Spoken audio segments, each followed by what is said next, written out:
bersyukur sekali kalau pada pagi hari ini kita masih bisa bersama-sama beribadah, datang ke dalam hadirat Tuhan.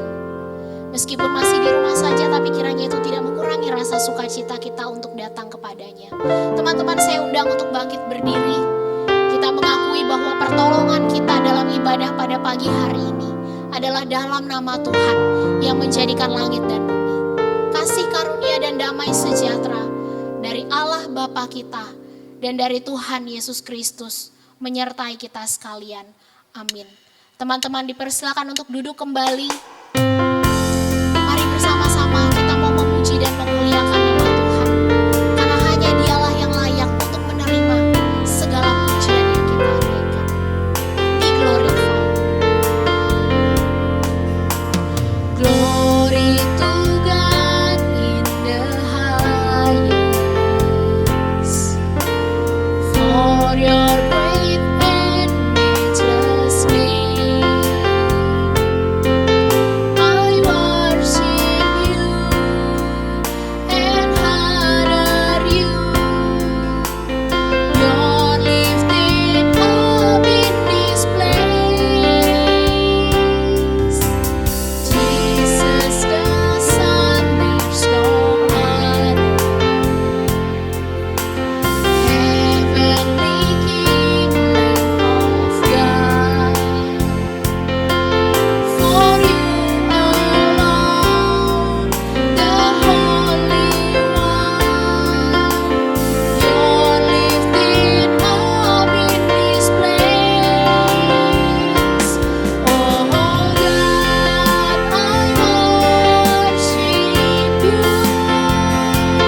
Oh God, I worship you. Be glorified and magnified, oh God, I worship you.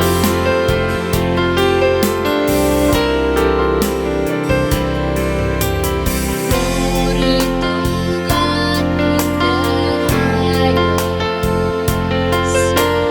For your great and matchless name. For you alone, the Holy One. You're lifted up in this place. Jesus the Son, there's no other. Heavenly King, Lamb of God. For you alone, the Holy One. You're lifted up in this place. Oh God, I worship you. Oh God, I worship you. Be glorified and magnified, oh God, I worship you. Be glorified and magnified, oh God, I worship you. Be glorified and magnified, oh God, I worship you. Teman-teman, mari kita berdoa. Bapa di sorga, kami bersyukur buat kebaikan Tuhan di dalam kehidupan kami. Terima kasih kalau Tuhan sudah memimpin kami dalam sepanjang minggu yang sudah kami lewati. Kami menyadari kalau kami boleh ada sampai dengan hari ini, kami boleh datang kepada Tuhan, itu semua karena kekuatan dan juga topangan daripada Tuhan. Tapi kami juga menyadari Bapa bahwa di balik banyaknya kebaikan Tuhan dan anugerah yang sudah Engkau berikan kepada kami juga seringkali mendukakan hati-Mu ya Bapa. Baik itu dari perkataan kami, dari pikiran kami, dari sikap kami. Oleh sebab itu kami memohon belas kasihan daripadamu. Sucikan dan kuduskanlah setiap kami Bapa, dan biarkanlah kami boleh layak menghadap hadirat-Mu yang kudus itu. Dan biarlah segala pujian yang kami naikkan pada pagi hari ini boleh berkenan di hadapan Tuhan. Dan nama Tuhan sajalah yang dipermuliakan di dalam ibadah kami pada pagi hari ini. Terpujilah nama-Mu ya Bapa, di dalam nama Tuhan Yesus Kristus, Juru Selamat kami yang hidup, kami berdoa. Amin. Teman-teman, saya undang untuk bangkit berdiri. Kita bersyukur kalau kita merupakan anak-anak Tuhan yang sudah dipanggil untuk menjadi pekerja-pekerja. Dan yang memanggil kita adalah bukan sembarang pemanggil, tapi Kristus sendirilah yang memanggil kita untuk menjadi berkat bagi orang lain. Dengan bangkit berdiri dan juga bertepuk tangan, mari kita pujikan bukan sembarang pekerja.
Bersemangat, kita mau memujikan, jangan lelah untuk bekerja di ladangnya Tuhan, karena Dia yang memanggil kita, Dia juga yang akan memberikan kekuatan kepada setiap kita untuk menjadi berkat dimanapun Tuhan menempatkan kita.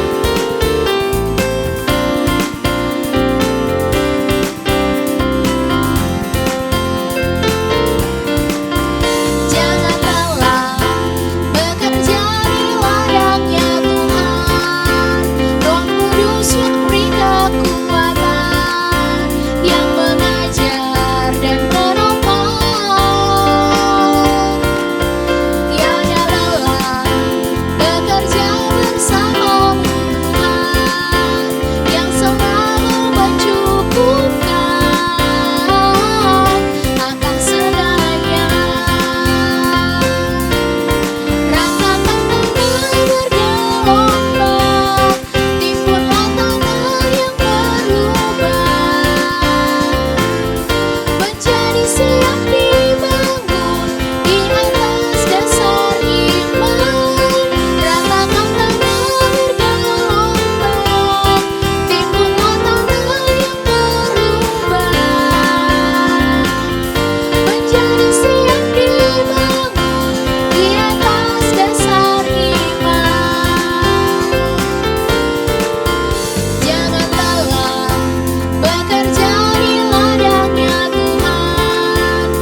persilakan untuk duduk kembali.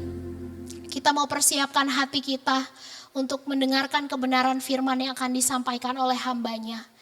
Marilah kita menyanyikan sebuah pujian. Ini aku, semua milikku. Tuhan, aku mau berikan semuanya kepadamu untuk dipakai menjadi alat bagi kemuliaan.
Shalom teman-teman sekalian, sebelum kita bersama-sama merenungkan firman Tuhan, mari kita berdoa.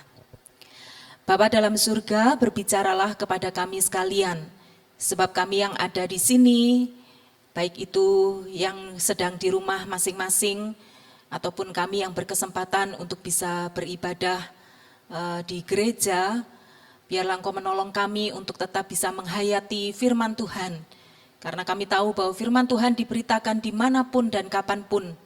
Tujuannya adalah untuk membuat kami semakin memahami isi hati Tuhan. Dan dari pemahaman itu biarlah kami khususnya para remaja dapat melakukan kebenaran firman Tuhan di dalam kehidupan setiap hari. Karena itu kami mempersilakan Roh Kudus-Mu untuk menguasai kami sehingga kami tidak sekedar mengerti, tetapi lebih dari itu kami menjadi pelaku-pelaku kebenaran firman Tuhan. Di dalam nama Tuhan Yesus Kristus kami berdoa. Amin. Teman-teman sekalian, hari ini kita akan bersama-sama merenungkan satu tema. Tema ini berangkat dari kisah seorang tokoh yang terkenal, seorang tokoh muda tapi luar biasa, yaitu Raja Yosia. Dari kisah Yosia kita akan belajar tentang satu tema, berkarya melalui jabatan. Rujukan ayat Alkitab yang akan kita sama-sama renungkan itu dari 2 Tawarikh pasal 34. Ada 33 ayat sebenarnya, tapi untuk pembuka ini saya akan membacakan ayat 1 sampai dengan ayat yang ketiga dahulu. Tapi kemudian nanti kita juga akan membahas seluruh ayatnya supaya kita belajar teman-teman. Belajar tentang apa sih yang dimaksud dengan berkarya melalui jabatan. Dan setelah itu kita akan mengetahui bagaimana saya juga berkarya melalui jabatan. Saya membaca ayat 1 sampai dengan yang ketiga dari 2 Tawarikh pasal 34. Yosia berumur 8 tahun pada waktu ia menjadi raja, dan 31 tahun lamanya ia memerintah di Yerusalem. Ia melakukan apa yang benar di mata Tuhan dan hidup seperti Daud bapa leluhurnya, dan tidak menyimpang ke kanan atau ke kiri. Pada tahun ke-8 dari pemerintahannya, ketika ia masih muda belia, ia mulai mencari Allah Daud bapa leluhurnya. Dan pada tahun ke-12 ia mulai mentahirkan Yehuda dan Yerusalem daripada bukit-bukit pengorbanan, tiang-tiang berhala, patung-patung pahatan, dan patung-patung tuangan. Nah, sedemikian jauh pembacaan firman Tuhan. Kitalah orang-orang yang berbahagia, teman-teman. Kenapa? Karena kita masih diizinkan untuk membaca, terutama merenungkan firman Tuhan ini. Nah, teman-teman, tadi waktu kita membaca 2 Tawarikh, sekilas yang saya baca bagian awal, kalau kita membaca secara keseluruhan, sebenarnya 2 Tawarikh 34 ayat 1 sampai 33 ini berbicara tentang apa sih? Yaitu tentang karya luar biasa dari seorang yang bernama Yosia. Yosia sebagai apa? Sebagai pemimpin muda. Karena dari ayat yang saya tadi bacakan, jelas dikatakan di sana bahwa dia bahkan menjadi seorang raja itu ketika usia 8 tahun. Usia sekolah minggu, belum usia remaja. Dan ini yang akan bersama-sama kita pelajari. Karena dari kisah ini kemudian memunculkan pertanyaan, teman-teman. Apa sih sebenarnya yang menjadi motor penggerak bagi Yosia? Sehingga dia yang masih muda belia ini ternyata mampu berkarya melalui jabatannya. Jabatan yang biasanya identik dengan kekuasaan ternyata tidak dipakai Yosia untuk menguasai. Tidak dipakai Yosia dengan salah kaprah. Tapi kita lihat dengan jelas bahwa Yosia menggunakannya untuk melakukan sebuah karya yang sangat positif. Positif di mata manusia dan jelas positif di mata Allah. Karena firman Tuhan juga mengatakan bahwa dia hidup takut akan Tuhan. Semua yang dilakukan tidak menyimpang ke kanan atau ke kiri. Ini memberi sebuah indikasi bahwa Yosia memang berkarya secara positif, terutama di pemandangan mata Allah. Nah, sekarang kita akan kembali melihat, kalau kita lihat begitu banyak karya dan prestasi Yosia yang sangat positif ini, pertanyaannya adalah, ketika dia melakukan semuanya itu motor penggeraknya apa? Tadi sempat saya singgung. Mari kita lihat di ayat yang ketiga, teman-teman. Pada tahun ke-8 dari pemerintahannya ketika ia masih muda belia, perhatikan frasa berikut ini, ia mulai mencari Allah Daud. Jadi dia mencari Allah. Kata mencari ini harus kita pahami bahwa ada satu kerinduan di dalam diri Yosia yang ingin dekat dengan Allah. Bukan mencari-cari hanya sekedar mengetahui secara kognitif, tetapi mencari karena ada kerinduan punya relasi yang sangat dekat. Lo tahu dari mana kalau kemudian pencariannya itu bukan sekedar kognitif, tapi lebih kepada pencarian dari hati yang memunculkan perilaku yang sangat baik ini. Karena kemudian ada beberapa kapabilitas, ada beberapa kemampuan yang kemudian muncul akibat dari pencarian yang menghasilkan pengenalan.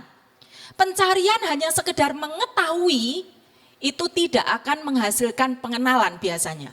Tetapi pencarian yang sungguh-sungguh mengenali Allah, itu pasti mengetahui banyak hal plus akan memunculkan perilaku yang sangat signifikan.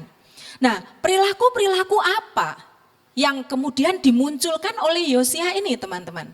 Saat dia mencari Allah, dia berelasi dengan sungguh-sungguh dengan Allah, maka pengenalannya terhadap Allah itu begitu dalam, begitu lekat. Biasa kan begitu, kalau kita mengenal akrab seseorang, kita akan mengenal dia lebih dalam, bukan sekedar permukaan saja. Dan itu muncul di dalam perilaku Yosia yang bisa kita pelajari dari beberapa poin ini. Yang pertama, ini hasilnya. Hasil pengenalan akan Allah yang dilakukan oleh Yosia itu memampukan dia, pertama, dia mampu memandang jabatan yang dia pegang saat itu sebagai apa? Sebagai sebuah pertanggungjawaban iman di hadapan Allah. Nah, dari poin yang pertama saja kita langsung tahu, ya enggak heran kalau kemudian Yosia itu sanggup berkarya di masa mudanya, karena apa? Sekarang cara pandangnya sudah berbeda. Pengenalan kepada Allah yang sungguh-sungguh itu membuat mindsetnya, membuat cara pandangnya itu berbeda. Bahwa sekarang ini jabatan yang dia pegang ini adalah pertanggungjawaban iman di hadapan Allah. Kalau sudah ngomong pertanggungjawaban iman, teman-teman, nggak mungkin seseorang yang punya jabatan tidak dipakai untuk sesuatu yang berdampak positif. Tidak mungkin tidak dipakai untuk berkarya secara nyata. Nah, itu dari pengenalan yang pertama menghasilkan itu ya, cara pandang sehingga jabatan itu dilihatnya sebagai pertanggungjawaban di hadapan Allah, pertanggungjawaban iman. Yang kedua, hasil dari pengenalan akan Allah itu memampukan Yosia untuk mengembalikan jabatan itu sebagai kesempatan untuk memuliakan Allah. Nah, ini pasti ada runutannya dengan yang pertama kan teman-teman ya. Kalau yang pertama lah ya jelas, kalau aku memandang jabatan ini sebagai pertanggungjawaban iman, berarti aku harus mengembalikan ini. Dan ini adalah kesempatan untuk memuliakan Allah. Maka tidak heran berbeda dengan para pemimpin sebelumnya, bahkan ayah Yosia pun tidak berhasil menjadi seorang pemimpin yang bekerja dan berkarya untuk kemuliaan Tuhan. Boro-boro untuk kemuliaan Tuhan, berkarya bagi orang lain pun tidak bisa dirasakan. Kenapa? Karena salah memandang jabatan. Rata-rata jabatan itu dipandang sebagai sebuah kekuatan, sebagai kekuasaan yang bisa dipakai sewenang-wenang. Sangat mungkin ketika seseorang tidak mampu berkarya dan menjadi berkat melalui jabatan, ya karena dia sedang mengeruk keuntungan sebesar-besarnya dari jabatan yang dia emban. Dia tidak ingat bahwa jabatan ini adalah anugerah dari Allah. Dan kalau Allah memberikannya, ini kesempatan untuk dikembalikan, untuk menghormati dia. Bukan untuk mencuri kemuliaan bagi diri sendiri. Nah, tentu kalau melihat hal seperti ini kita juga harus mengingat teman-teman. Kita perlu mendoakan juga orang-orang di negara kita yang memiliki jabatan-jabatan tinggi tidak mudah mengemban jabatan. Karena jabatan itu akan menghubungkan diri mereka dengan kekuasaan. Dan namanya kekuasaan seringkali bisa digunakan untuk kepentingan diri sendiri. Tapi Yosia tidak. Sekali lagi, kenapa Yosia tidak jatuh di dalam ekstrim seperti itu? Karena dia mengembalikan jabatan itu sebagai kesempatan untuk memuliakan Allah. Kita pelajari dulu Yosia, nanti kita akan mencari hubungan apa yang dilakukan oleh Yosia ini dalam kehidupan kita. Sekarang yang ketiga. Yang ketiga adalah hasil yang ditunjukkan oleh Yosia dari pengenalannya kepada Allah. Dia mampu menggunakan jabatan itu sebagai alat, sebagai cara. Nah, kebanyakan orang diperalat oleh jabatan sehingga dia bisa jatuh ke dalam sikap yang salah. Tapi Yosia tahu bahwa jabatan ini adalah pertanggungjawaban iman. Jabatan ini adalah kesempatan yang harus dia pakai untuk dikembalikan kepada Allah. Maka sekarang ketika jabatan itu ada di dalam tangannya, dia menggunakan ini sebagai alat. Alat untuk apa? Alat untuk membuat orang lain mengasihi Allah. Nanti kita akan lihat itu dari beberapa ayat yang saya uraikan. Nah, sekarang kita akan masuk kepada satu poin berikutnya, teman-teman. Lah, itu kan Yosia. Yosia memang jelas jabatannya sebagai raja. Di dalam pemerintahan itu adalah jabatan yang sangat tinggi. Dengan jabatan setinggi itu, maka memungkinkan dia yang masih muda itu melakukan karya-karya di dalam hidupnya. Lalu sekarang teman-teman bertanya, jabatanku opo? Saya nggak punya jabatan. Boro-boro menjadi pemimpin besar. Di sekolah aja mungkin kita nggak aktif. Nggak pernah mencicipi rasanya menjadi pengurus kelas. Jangankan pengurus OSIS gitu ya, pengurus kelas mungkin kita enggak. Di gereja aku juga hanya sebagai seorang jemaat biasa, tidak menjadi populer, aku tidak tampil di depan. Nah, supaya ini tidak menjadi excuse bagi kita, sehingga kita bilang bahwa tema ini kayaknya enggak ada signifikansinya buatku, enggak ada kena-mengenanya denganku, maka saya akan mengklarifikasi dulu teman-teman. Kita akan bersama-sama melihat definisi tentang jabatan, bukan menurut saya. Tapi definisi ini saya ambil dari Kamus Besar Bahasa Indonesia, secara inti ya. Kenapa? Ya karena kita orang Indonesia, kita sama-sama belajar dari situ ya. Menurut Kamus Besar Bahasa Indonesia, setidaknya saya menemukan ada 4 arti teman-teman tentang jabatan. Yang pertama, jabatan itu merujuk kepada pekerjaan atau tugas. Nah, kalau sudah ngomongin yang pertama, kan nggak nunggu jadi pengurus dong di sekolah atau menjadi pengurus di gereja. Tapi siapapun kita, pasti adalah orang yang punya tugas, punya pekerjaan, meskipun kadarnya bisa berbeda-beda. Nah, ketika kita diberikan pekerjaan atau tugas, berarti tugas itu adalah sesuatu perintah yang wajib dilakukan. Nah, itu arti jabatan yang pertama, supaya tidak ada satupun yang mengelak dari tema ini, karena sepulang dari ibadah ini atau selesai ibadah ini, saya berharap masing-masing kita mengerjakan proyek ketaatan kita, yaitu dengan cara apa? Mari berkarya seperti Yosia, berkarya melalui setiap jabatan di dalam artian masing-masing. Artian yang pertama, jabatan itu adalah pekerjaan atau tugas. Yang kedua, arti dari jabatan itu adalah fungsi. Kalau kita masih hidup, nggak mungkin kita tidak dikaruniai atau tidak diminta untuk berfungsi dalam hidup kita. Entahkah kita sebagai anak, entahkah kita sebagai kakak, entahkah kita sebagai adik, sebagai siswa, semuanya. Kita harus berfungsi sebagaimana seharusnya. Karena fungsi itu mengandung arti kewajiban yang harus dilaksanakan sesuai kemampuan dan kompetensi kita. Tidak ada seorang pun yang kompetensinya itu bisa sama dengan yang lain. Kompetensi tiap orang berbeda-beda, dan itu memang digambarkan di dalam Alkitab. Tuhan memberikan talenta juga berbeda-beda. Enggak peduli berapapun potensi atau talenta kita wajib untuk melakukan itu. Begitu kita melakukan, maka kita sedang mengemban fungsi atau jabatan kita. Yang ketiga, arti dari jabatan itu adalah dinas. Nah, biasanya ini berhubungan dengan dinas di kantor, di pemerintahan. Tapi sebenarnya dalam bahasa Inggris, dinas itu artinya pelayanan. Nah, kita kan tidak menunggu menjadi seorang pengurus di kepanitiaan atau apa. Setiap kita adalah orang yang sudah dilayani Tuhan. Dan imbasnya apa? Kita adalah orang-orang yang hidup untuk melayani di dalam berbagai kapasitas tadi itu.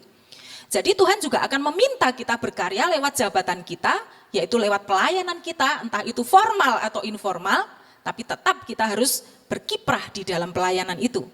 Kemudian arti yang keempat dari jabatan itu adalah jawatan.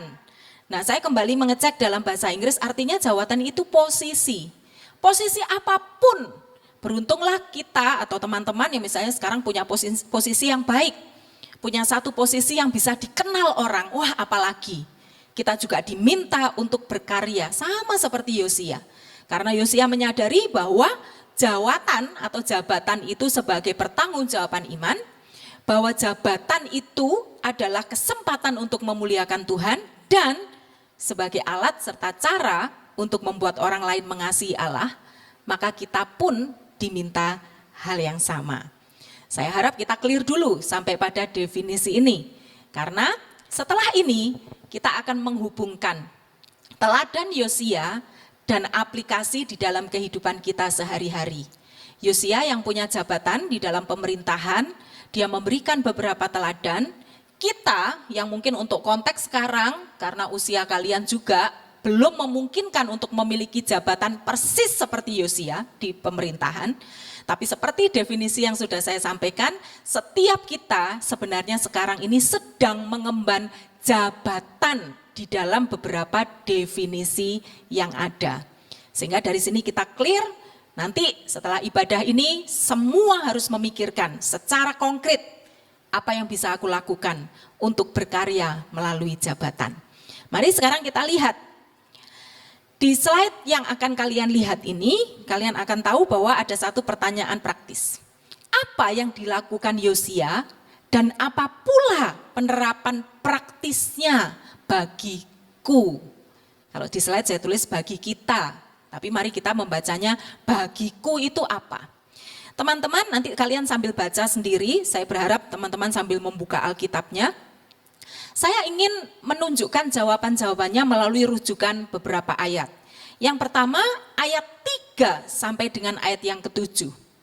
Ayat 3 sampai dengan ayat yang ke-7 itu berisi tentang actionnya Yosia, karyanya Yosia secara nyata di dalam hal apa?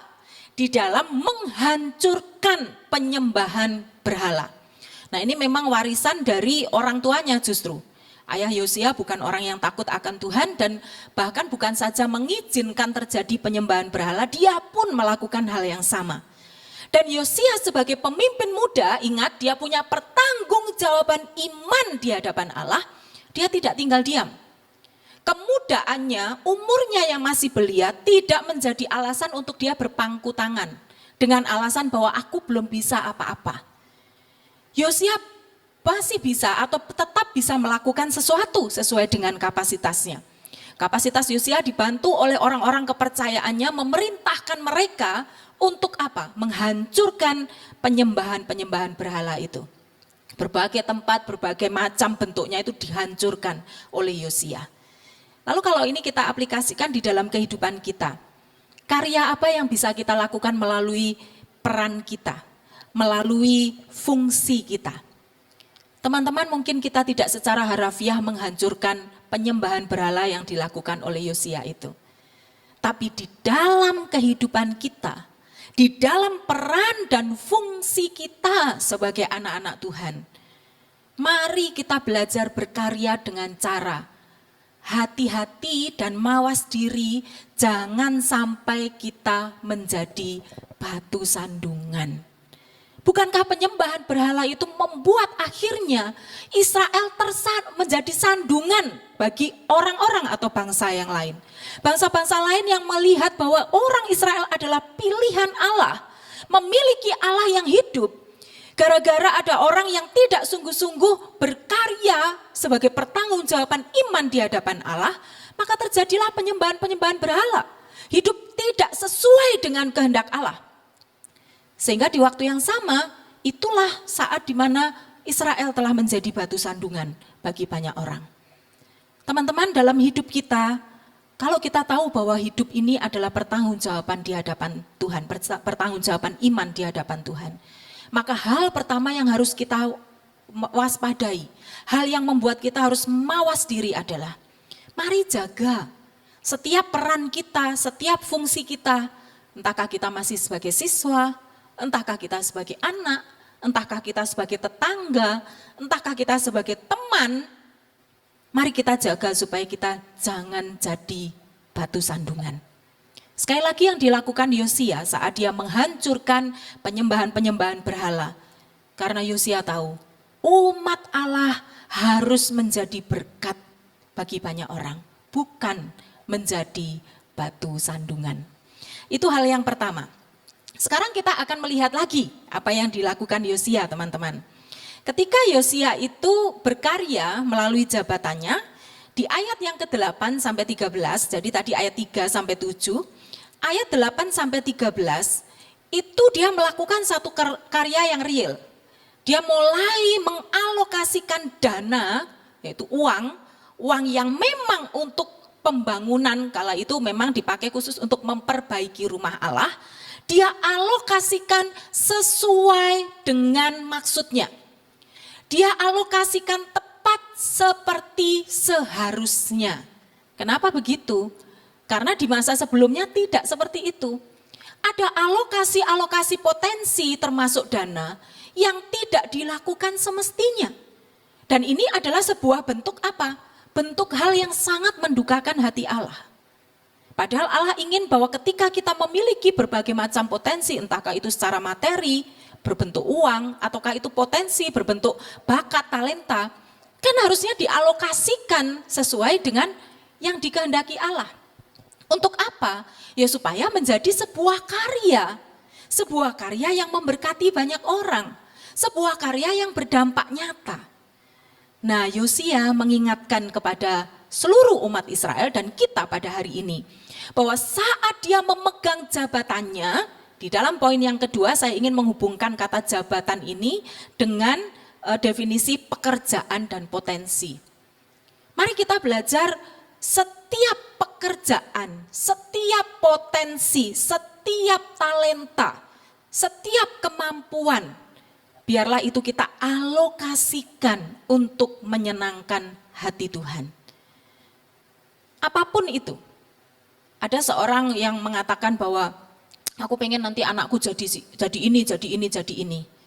Tapi ada seorang yang bijak berkata, jangan pernah membuat atau menanyakan anak untuk menjadi sesuatu gitu. Menyatakan anak menjadi sesuatu hanya menurut pemikiran kita dan pemikiran anak itu sendiri. Tapi arahkan anak itu untuk melihat seberapa atau apa sih bentuknya potensi yang sudah Tuhan taruh untuk mengenali saja, bukan untuk menyeting dia. Disetting supaya jadi A, jadi B, jadi C karena kita menganggap itu yang terbaik. Tapi yang harus dilakukan adalah mengenali setiap potensi, setiap kemampuan. Lalu kemudian diapakan? Diserahkan lagi untuk kemuliaan Tuhan. Yang dilakukan Yosia seperti itu. Bagaimana berkarya lewat jabatannya? Dengan jelas dia mengalokasikan berbagai kemampuan tepat seperti seharusnya, yaitu diserahkan dan dikembalikan kepada Tuhan lagi. Saya berharap kita diingatkan melalui poin ini teman-teman.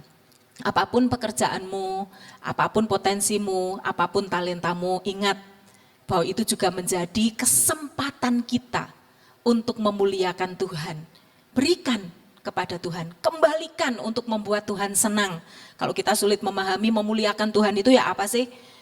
Bikin Tuhan senang, kan kita bisa sambil ngecek, kalau aku melakukan ini untuk Tuhan, aku memberikan potensiku dengan sungguh-sungguh, aku belajar bahkan dengan sungguh-sungguh, meskipun mungkin kita tidak mendapatkan hasil yang sepadan. Ada anak-anak tertentu yang sudah belajar sungguh-sungguh, tapi nilainya juga nggak bisa 100, nggak masalah. Yang penting adalah bagaimana kita dengan kesungguhan itu memberikan yang terbaik untuk Tuhan. Membuat Tuhan tersenyum saat engkau belajar. Membuat Tuhan tersenyum saat engkau mengerjakan apapun. Apalagi di masa online seperti ini. Kalian tidak diawasi secara langsung oleh para pengajar. Tapi biarlah ini menjadi kesempatan aku ingin berkarya melalui pekerjaan, melalui potensiku. Dengan do the best. Bikin Tuhan tersenyum. Bukan sekedar papa mama yang tersenyum karena melihat kita tanggung jawab. Tapi Tuhan tersenyum atas apa yang kita lakukan. Nah sekarang yang ketiga, yang terakhir. Yang ketiga saya ingin kita menghubungkan apa yang dilakukan oleh Yosia di ayat 29 sampai 33 dengan kehidupan kita sehari-hari. Di ayat 29 sampai 33 Yosia itu mengajak umat untuk menghidupi firman-Nya. Jadi kalau kita lihat runutan ceritanya kan begitu ada perbaikan rumah Allah itu, rumah Tuhan, kemudian ditemukan gulungan kitab suci, bayangkan. Kalau ditemukan berarti pernah hilang dong. Pernah hilang berarti apa? Pernah diabaikan, pernah tidak disentuh, pernah tidak dianggap, pernah tidak dicari sama sekali. Dan itu terjadi pada masa generasi sebelum Yosia. Generasi yang tidak takut akan Allah. Tapi perhatikan, ketika Yosia memiliki jabatan, dalam hal ini saya akan hubungkan dengan tugas, tanggung jawab, dan pelayanan, arti jabatan itu, apa yang dilakukan Yosia? Yosia meminta dibacakan gulungan kitab suci itu, untuk kembali mengingatkan dia tentang kebenaran firman Tuhan. Dan setelah itu dia tidak berhenti di situ. Firman Tuhan yang dibacakan saat itu membuat dia menangis, karena menyadari keberdosaannya, menyadari keberdosaan umatnya. Tapi tidak berhenti di situ. Di kemudian waktu dia meminta supaya firman Tuhan itu juga dibacakan kepada seluruh umat. Bukan cuma dibacakan, tapi harus dihidupi. Yosia mengajak seluruh umat itu untuk hidup sesuai dengan firman Tuhan. Artinya apa teman-teman kalau kita hubungkan dalam kehidupan kita? Teman-teman, dalam kehidupan kita itu dinamikanya macam-macam. Elemen yang kita harus hadapi juga macam-macam. Kita tidak cuma hidup tentang urusan di gereja kan, Urusan kita adalah urusan duniawi juga. Tapi ketika Yosia meminta supaya umat itu menghidupi firman Tuhan, hal itu juga dipesankan kepada kita. Artinya apa? Saat kita menjalani kehidupan kita, entah secara langsung berurusan dengan hal rohani atau tidak, semua yang kita lakukan harus bersumber kepada prinsip kebenaran firman Tuhan. Termasuk ketika kita bergaul. Belum sampai bergaul, mungkin termasuk kita berkata-kata dah. Termasuk ketika kita memiliki pikiran-pikiran, semuanya itu harus rujukannya kepada ini sesuai enggak dengan firman Tuhan. Kalau tidak sesuai, kita harus cepat berani untuk mengeliminir itu. Supaya apa? Ya supaya kita sungguh-sungguh dapat berkarya melalui tanggung jawab kita, melalui tugas kita, melalui pelayanan yang harus kita kerjakan. Ada orang-orang yang hanya menghubungkan firman Tuhan itu ya dengan kehidupan urusannya di gereja. Padahal firman Tuhan ini harus kita hidupi, artinya dia yang harus menjadi prinsip apapun, mulai pikiran kita, perasaan kita, perkataan kita, tingkah laku kita, keputusan-keputusan yang kita ambil. Semuanya rujukannya adalah dari firman Tuhan. Penting sekali memiliki rujukan sesuatu yang kuat, karena itu akan mempengaruhi seluruh kehidupan kita.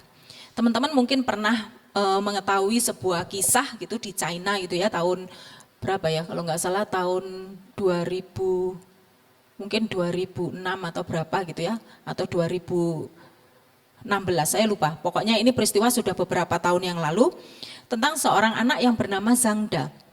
Zhang Da ini ketika masih berumur 10 tahun, itu ditinggal pergi oleh ibunya gitu. Jadi ibunya tidak tahan dengan kemiskinan yang dihadapi oleh keluarga ini, ayahnya jobless dan dia masih berumur 10 tahun masih membutuhkan biaya sekolah. Tapi 5 tahun kemudian setelah ibunya pergi, Zhang Da ini mendapatkan penghargaan dari pemerintah China.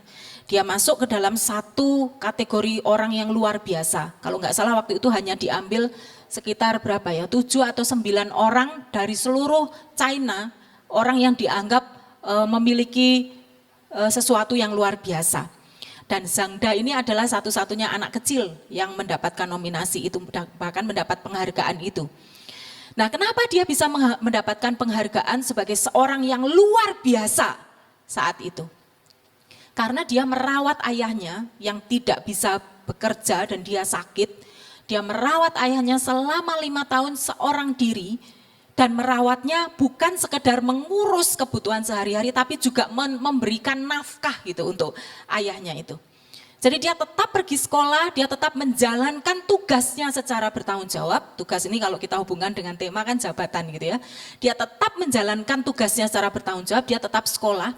Tapi karena sekolahnya itu jauh, dia harus berjalan kaki dan dia butuh makan, dia tidak membuat dirinya tersiksa, dia jalan lewat hutan untuk mencari apa?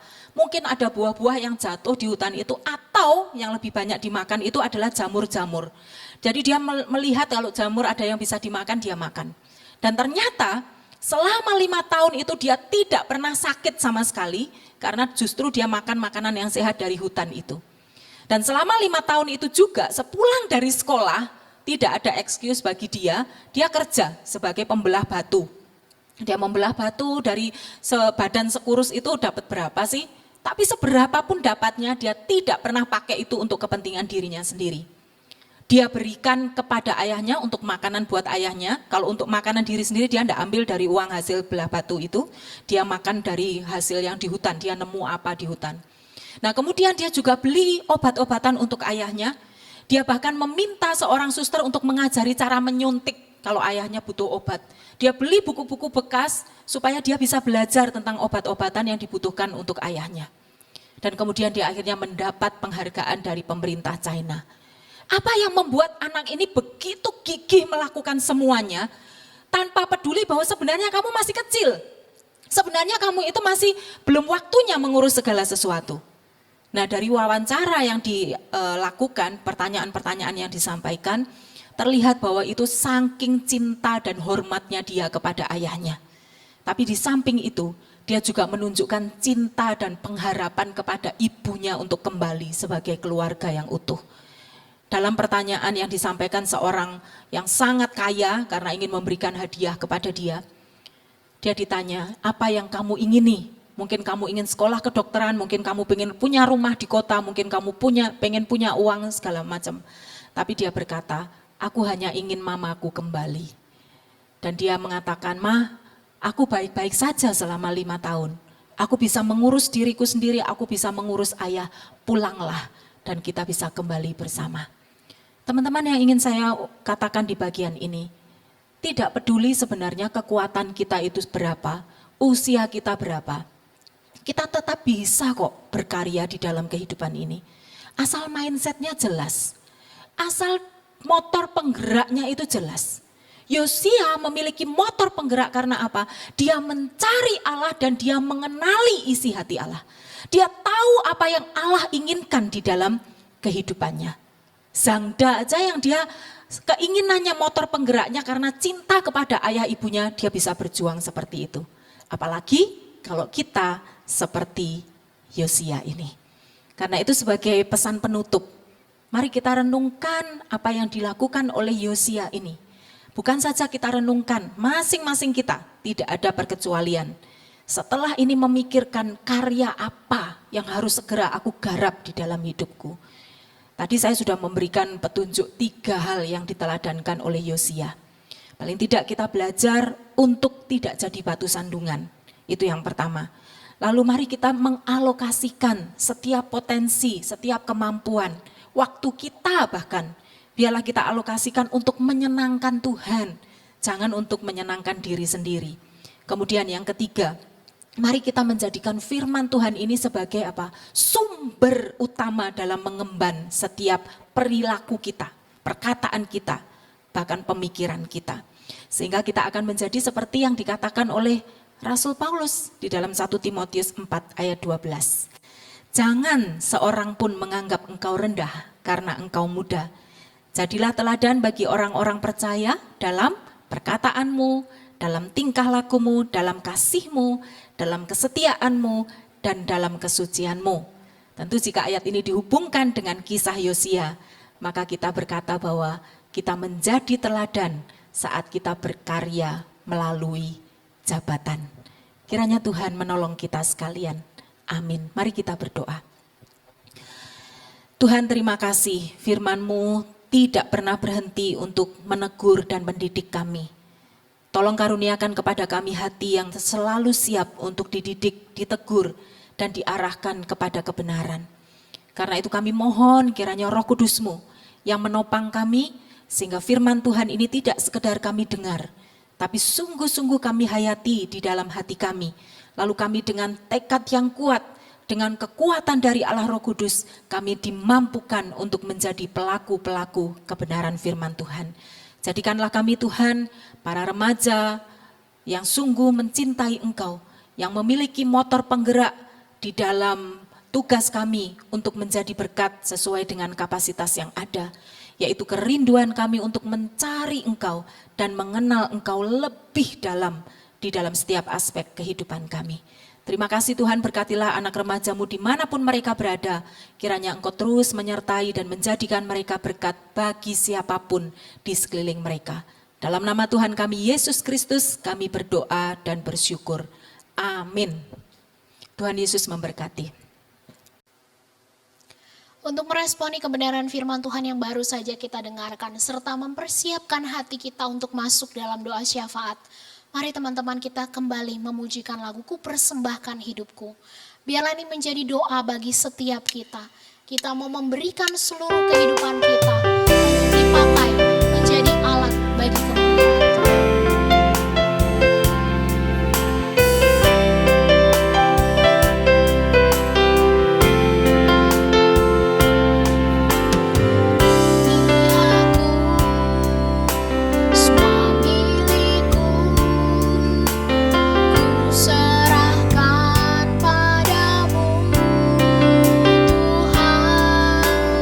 Menyesal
bersyukur untuk kebaikan Tuhan di dalam kehidupan kami. Kami boleh melewati bulan demi bulan dan itu semua karena kebaikan Tuhan. Kami mau datang kepadamu Bapa membawa doa syafaat kami kepadamu. Kami mau berdoa untuk persiapan Natal yang sudah mulai dilakukan, yang akan diadakan nanti secara daring. Kiranya Tuhan yang menolong panitia yang bekerja keras memikirkan acara-acara, kiranya Tuhan juga yang memberikan hikmat kepada mereka. Dan Tuhan juga tolong agar setiap kami remaja di Agape, kami boleh menyambut Natal ini dengan penuh sukacita. Meskipun saat ini keadaan masih belum baik, tapi kami tahu bahwa ada pengharapan di dalam Tuhan. Kami mau berdoa Bapa untuk orang tua kami yang setiap harinya masih harus bekerja. Kiranya Tuhan menolong mereka, Tuhan jagai mereka. Karena kami tahu ketika mereka harus pergi bekerja, mereka bertemu dengan banyak orang. Dan ada banyak resiko yang bisa mereka dapatkan. Tapi kiranya penyertaan dan juga penjagaan daripada Tuhan itu terus mereka rasakan di tiap-tiap harinya. Bapak kami juga berdoa untuk kondisi iman kami. Tuhan berkatilah kami, berikanlah kami semangat untuk membangun relasi dengan Tuhan. Baik itu secara pribadi ataupun juga bersama-sama melalui ibadah dan juga persekutuan yang diadakan. Sehingga sungguh melalui disiplin rohani yang kami lakukan tiap-tiap harinya, membuat iman kami kepada Tuhan semakin kuat dan juga semakin kokoh. Kami juga teringat untuk bangsa dan negara kami yang sampai dengan hari ini masih terus bergumul untuk berbagai konflik yang terjadi. Kiranya Tuhan menolong pemerintahan kami supaya mereka diberikan hikmat dalam menangani setiap konflik yang ada. Dan Tuhan juga yang memberikan mereka kekuatan dan juga kesehatan sehingga mereka bisa bekerja dengan baik untuk kesejahteraan kami masyarakat Indonesia. Terima kasih juga kalau pada kesempatan hari ini kami diberikan waktu untuk memberikan persembahan. Kami tahu ini tidak seberapa dibandingkan dengan kebaikan Tuhan di dalam kehidupan kami. Tapi kami mau belajar memberi dengan penuh ucapan syukur dan kami mau berharap hanya kepada Tuhan saja. Terima kasih Bapa, inilah seluruh doa dan juga permohonan kami. Dan kiranya Kau juga memberikan kepada kami kesabaran dalam menanti setiap jawaban doa daripada-Mu. Dalam nama Yesus kami berdoa. Amin. Teman-teman, saya undang untuk bangkit berdiri. Mari kita bersama-sama memujikan doksologi.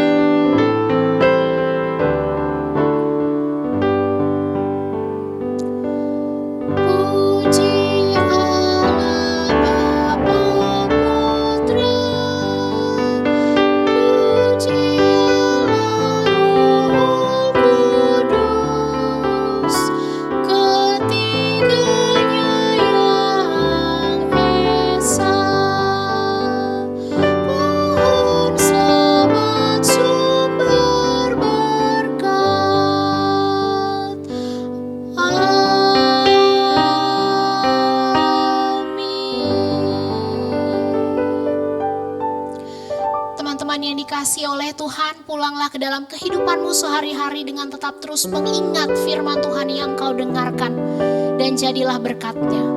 Tuhan memberkati engkau dan melindungi engkau. Tuhan menyinari engkau dengan wajah-Nya dan memberi engkau kasih karunia. Tuhan menghadapkan wajah-Nya kepadamu dan memberi engkau damai sejahtera dari sekarang sampai Maranatha. Amin. Bapa, terima kasih.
Teman-teman dipersilakan duduk kembali, silakan bersaat teduh sejenak. Tuhan Yesus memberkati saudara dengan saya. Selamat hari Minggu.